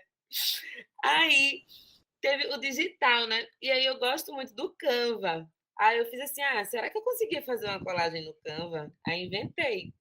Aí comecei assim a experimentar e essa narrativa assim religiosa, né, do Candomblé e da Jurema me toma muito afetuosamente, assim, aí eu consegui fazer essas misturinhas e ficou super gostoso, assim. Aí depois eu já fui para os outros lugares. Tô fazendo, gente, tô fazendo. Tô gostando de trazer, assim, uma ferramenta nova, assim, de comunicar, né? Eu gostei. Mas, voltando, é isso. Eu queria fazer uma leitura. Eu gosto muito de escrever cartas. É uma vibe. Eu gosto muito de escrever cartas, assim, em tudo que eu escrevo. E eu queria ler. Tu pode ler? A gente vai continuar na. Era para a gente continuar no erótico ou a gente podia ler qualquer Não, coisa. não. Pode ler outra coisa. E aí foi uma carta que eu escrevi para a Yansan, a dona de minha cabeça. Eu queria ler para vocês. Eu peço licença para chegar, para falar os seus nomes. Peço licença e peço que mais uma vez eu sinta o seu vento afago na minha alma. Eu que fui uma criança curiosa, maliciosa. Sempre descobri os segredos mais bem guardados. Me sinto de novo assim, procurando segredos e perguntando tudo sobre o mundo, porque o mundo agora é outro, desde que eu te senti. Eu que sou astuta, a ponto de me sentir feliz nas batalhas do dia a dia, porque hoje reconheço que minha força de trabalho é mais que minha, é nossa. E agradeço por me ensinar que eu posso ser amor e risada na mesma proporção que eu sou fúria. E agradeço por me ensinar que não devo me envergonhar de ser essa mulher que me tornei, que assim como tu, aprendi o que quis com os meus amores, para construir inteligentemente estratégias de sobrevivência. Viver é guerra, e eu sou uma lutadora por vocação, fiel a mim mesma antes de qualquer coisa. Hoje eu entendo e aceito meus defeitos e recebo tuas ferramentas para que eu possa mudar e transformar essas pedras no meu caminho. Igual o vento forte que consegue esculpir as montanhas com o tempo. Eu confio que tu, que transita nas dimensões do espaço-tempo, confio que tu vai me ensinar a fazer fogo com as pedras, já que esse também é o teu elemento. A tempestade é o seu poder manifesto e eu me torno essa partícula divina quando percebo que todas as minhas versões estão sendo destemidamente obedientes ao seu chamado. Eu sou a brisa que refrigera, eu sou o tempo que fecha, o raio que corta o céu no meio de uma chuva, e nasce do fogo e água, a tempestade. Eu sou sua filha, Oiá, Eparrei. É uma carta de muito afeto, assim, que eu escrevi para o meu orixá, porque eu sou muito apaixonada por ela, minha gente. Enfim. Poxa, E aí, né? quando eu falo Oiá, pode parecer uma coisa muito religiosa, mas eu quero falar de uma natureza, sabe? Eu quero falar da natureza do movimento e o que esse movimento ele traz para a minha vida. Eu acho que eu vivo Oiá, eu estou no caminho de Oiá, desde que eu nem sabia que Oiá era Oiá, quem era Oiá, sabe? Então, Oiá, esse nome Oiá, para mim, ele traz essa natureza, esse vento, sabe? Se movendo, que muitas vezes brisa e outras vezes tempestade, mas a energia que me movimenta a continuar aqui, sabe? A ter essas trocas, a falar, a me empoderar, sabe? A ouvir. Eu acho que essa natureza me move muito a escrever. Eu queria compartilhar isso com vocês, já que a gente está falando sobre escrita. Ah, eu estou bem carinhosa. Oiá é maravilhosa, né? Assim, eu sou uma ateia, filha de Oiá. Ah, legal. Que assim, eu não sou uma pessoa religiosa, mas é impossível. Todo mundo que me conhece, que é de terreiro, diz que eu sou filha de Oiá. Eu joguei os búzios, disse que eu era de Oxalá com Oiá e que Oiá era dona da cabeça. E que eu acabo sentindo algo que eu não sei explicar, né? Quando eu ouço toque, aí comecei a sentir dores nas costas, vindo para a cabeça. Fui comer, uma vez fui comer dendê, coisa com dendê forte, começou a me dar uma dor de cabeça. O pessoal veio com as explicações, eu disse, menina, eu sou ateia, deixa isso para lá. Mas aí eu digo, eu já sei. Eu vou dizer que eu sou uma ateia filha de Oiá, porque isso deve ser, né? Mas eu queria só dialogar com o texto dela, mas aí com o texto erótico, que aí eu vou trazer Oiá nesse texto erótico, mas de maneira também, exatamente, não como a temática principal, mas como indícios da negritude importantes dentro do processo criativo, sabe? A personagem é filha de Oiá. E aí, para quem conhece o que é uma filha de Oiá, vai saber por que ele reagiu daquela forma. É para fazer com que as pessoas busquem quem é essa Oiá, quem não conhece, por exemplo. Né? É bem rápido, assim, Menagem a Truá. Erasto confessou na frente das duas que o seu maior desejo era fazer sexo a três. Só um detalhe, vamos embora os dois.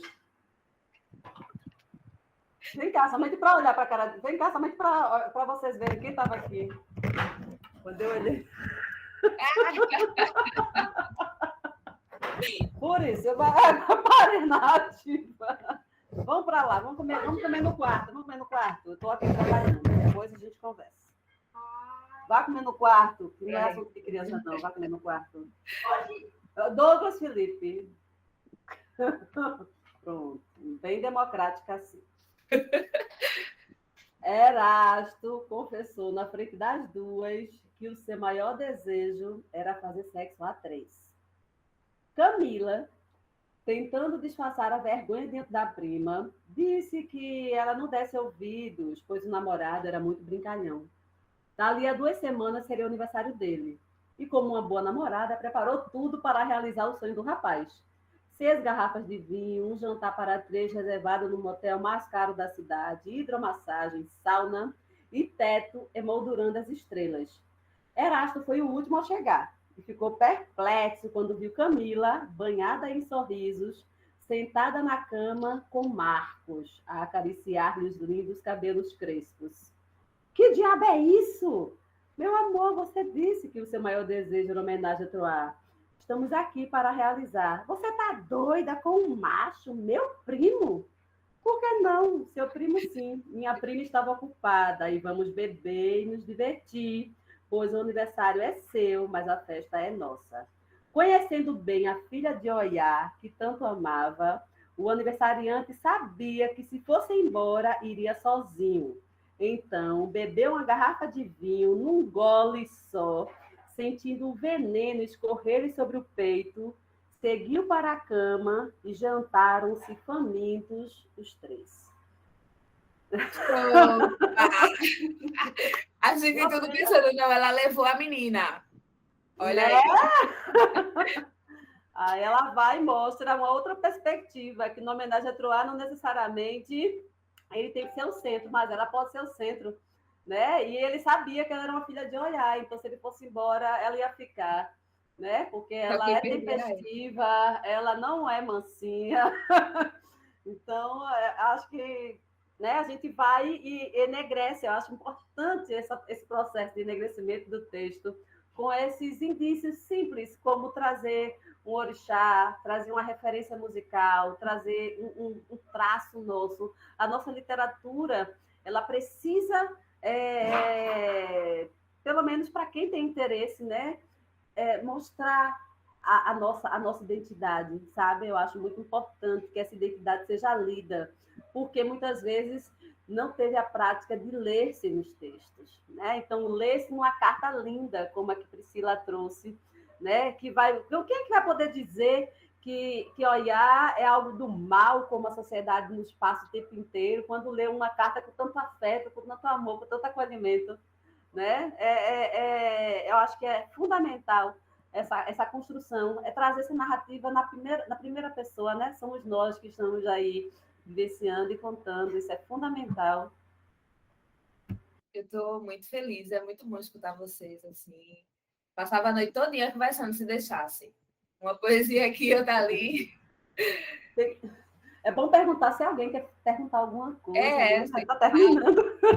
E eu esqueci de dizer no começo, né? Quero que todo mundo fique à vontade, ligue as câmeras, falem quando quiser, não precisa pedir para falar. Mas se quiserem falar, é a hora, que a gente está se encaminhando para finalizar. Então, perguntas são bem-vindas.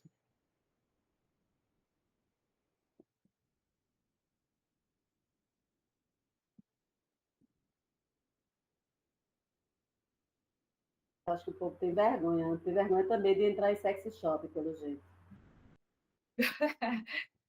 É isso. Mas é muito bom ouvir, né? Muito bom entender um pouquinho o que atravessa o trabalho de vocês, entender esse lugar, né? Olha, estão querendo que tu leia afinado, Priscila. Eu recito. Esse eu sei decorado. Quando a gente termina, então, com o finado. Eu vou finalizar e aí as meninas falam também o chau delas e aí Priscila finaliza com essa poesia que é potência. Eu vou terminar com as lagriminhas rolando, porque sempre me toca muito essa poesia, o trabalho de vocês como todo, né? Inclusive, depois eu vou tentar comprar esse livro do Pretos Prazeres, viu, Adailton? Porque eu ainda não li ele, assim, vi Eu alguns quero pedaços também. só. E me interessa muito, né? Eu adoro essas eroticidades que vêm de mulheres, né? E de mulheres negras, né? E com toda essa referenciação à nossa cultura, ao nosso povo, à nossa história, à nossa vivência, enfim. Só dizer que esse projeto é financiado pela Lei Aldir Blanc do Estado de Pernambuco. Eu sou Ingrid Santos. Hoje é o último encontro do projeto História Delas. É um projeto que acabou de começar, então pode vir muita coisa nova por aí. Eu quero agradecer a presença de todos, agradecer o aceite das artistas, né? Não seria possível sem o aceite delas e das outras pessoas que participaram nos outros dias. E dizer que estou muito feliz, muito feliz, muito feliz, assim. É muito gratificante fazer esse trabalho, né? E poder aprender tanto com as minhas contemporâneas que estão aí fazendo escola, literalmente, né? Que é quem vai estar no futuro na nossa história artística e cultural, porque realmente se depender de mim, depender de um monte de gente que está vindo aí, né? Os nossos nomes, as nossas histórias, as nossas narrativas vão estar cada vez mais no centro, porque é a gente quem está fazendo o babado funcionar, né? Então, agradecer a todo mundo, ficar por aqui, a Daíta e Priscila finaliza agora. Vou falar primeiro para a Priscila poder finalizar com...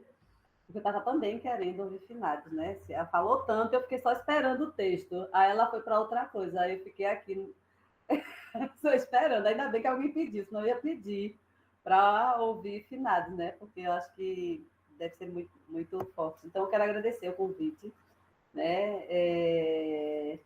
Dizer que a gente está aqui nessa construção com financiamento ou sem financiamento, eu acho que os espaços É bom com financiamento, sabe? Nós merecemos isso, mas também que a gente consiga construir para além disso, porque é importante espaços que a gente consiga se fazer, se construir de maneira saudável, né? De maneira afetiva, de maneira leve, por exemplo, né? Acho importante esse processo de leveza. Eu vou encerrar com um poema pequeno também, que é Súplicas. E aí diz assim, aproveitando, né, que tivemos aí os dias de lua cheia, eu gosto muito desse poema, que diz: vem para cá, minha Maria, tira essa roupa zangada, desinflama, eu não fiz nada, apenas cálices embriagados para libertar minha agonia. Deixa disso, minha preta desenfreada, meu negro amor é todo teu. Vamos unir nossos breus, descongela essa alegria. Aproveita que é noite de lua, rima minhas pernas às tuas, vamos fazer poesia. Né? Que a gente também fala de amor, né? É isso, a gente também fala de amor. Obrigada, gente. Eu fiquei feliz de ter tido essa conversa com vocês hoje. Espero que vocês tenham, sei lá, aproveitado o momento. Foi bem gostosinho, assim. Odaíta, sua bênção sempre. É sério, são palavras que me tocam muito, me atravessam de inúmeras formas, né? Tem dedos. As palavras, é verdade. Ai, gente, finado é bem triste, assim, mas eu queria dizer que sempre que eu recito finado, no final, eu falo, quando eu encerro minha poesia, eu entro com um verso de Adelaide, porque Adelaide, salve Adelaide, minha gente, boca no trombone, enfim, é uma grande referência para mim, assim, também de expressão, sabe? De conseguir colocar em palavras as coisas. E aí, finado denuncia muito essa violência, né, da polícia, assim, com os corpos, principalmente dos nossos irmãos pretos dentro da favela. E finado diz assim: finado, finado, finado, tudo finado, tudo finado. Tudo balão, hoje em dia, tudo finado. Corria com nós os canelas cinzentas, hoje tá tudo baleado. Finado, antes do nome, vem finado. Antes do nome, vem finado. Finado e um vulgo qualquer. Um nome, um... Finado Giga, finado Abner, finado Pedro. Tudo finado. Finado Alain, tudo finado. Finado Torre, finado. Tudo finado. É assim dentro da favela. É assim, já tá acertado. Para chamar irmão preto, antes do nome, a gente chama finado. Recife não precisa de bope, paz não é farda preta passeando de Glock, entrar na minha favela com teu bafo de morte. Se não é tua mãe que chora, Gambé, tu tem sorte. É isso, pau no cu da polícia. Eita, não sei se podia falar palavrão, mas é sim. Tá dito. Tá dito. Vamos tirar um print, gente, da tela. Vamos, já tô com a roupa de ir. Peraí.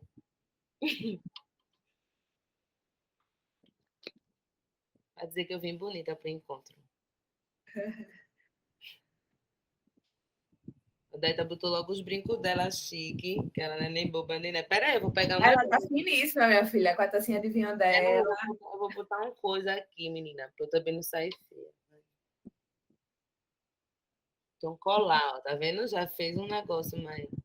Já demos. Vai, 1, 2, 3, já. Tirei aqui no celular. Obrigada, gente. Boa noite para todo mundo. Obrigada pela presença, pelo apoio. Obrigada, gente. Boa noite. Obrigada. Obrigada, eu também o e-mail que eu mandei, me responde lá. E sim, a gente se fala, né? Sim, sim. Um abraço, gente. Um beijo. Obrigada, obrigada. Cheiro.